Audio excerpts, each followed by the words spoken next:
Hey, I'm Nick, and today this is all about talking about fake productivity. You see, I've mentioned this a ton of times. It's very easy to think that you're doing very well in something. It's very easy to go onto YouTube or go on to some kind of course, look up what you want to know, or even look up things where there is no proper answer. You can look up how to be productive and watch 10 videos on it on YouTube and spend hours upon hours learning how to be productive. And you can even invest money into a course that's going to teach you how to be productive. But if you take that course away, what have you done? You can buy a bunch of books and fill up your whole bookshelf with ways to make money, ways to be productive, but then you take that away and what do you have? You can go and brag about how your workout routine is excruciating and it's so tough.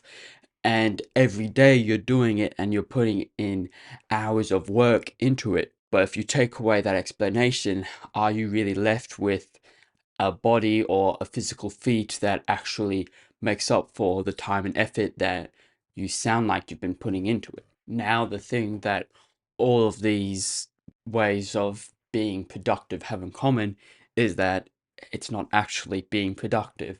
These are what I personally call fake productivity.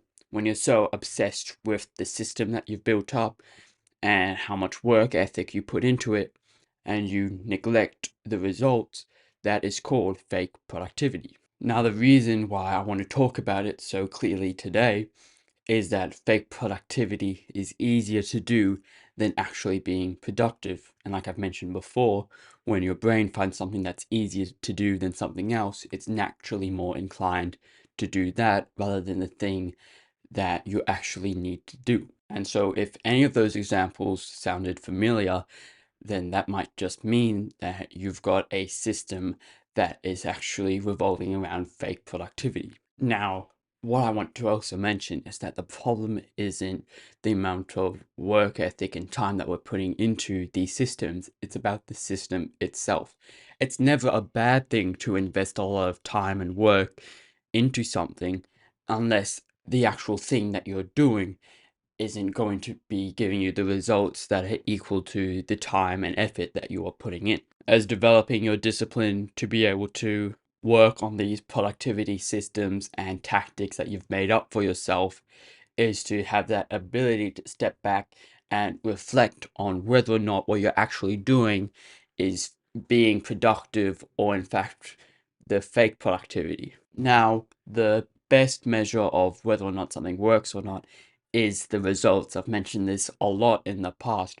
Your results are what actually matters. It's not about the amount of work or time that you put in, it's about how much results you get back from that work and time you put in. And so when something falls through and you're not really getting the results that are equal to the time and effort that you're putting in, then something is wrong with the actual system, which is why it's so important to have that ability to step back and reflect on whether or not something needs changing. But this is not to say that you should not worry about your work ethic at all and that you should only be focusing on the easy way out.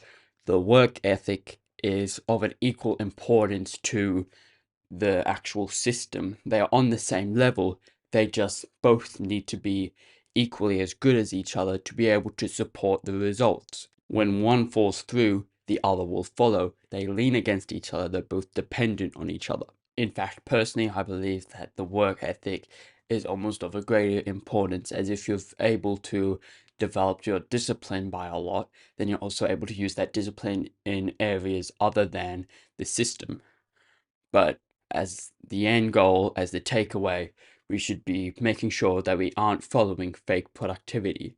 We should make sure that we have that habit of reflecting and thinking about whether we are making the results that are equal to the amount of time and effort that we've been putting in. And be aware that our brain likes fake productivity more than actually being productive because it believes that it's doing a good thing. But that's it for today. However, if you're still interested in learning more about productivity, I've now started one-on-one coaching, which you can book a call for using the link in the description below.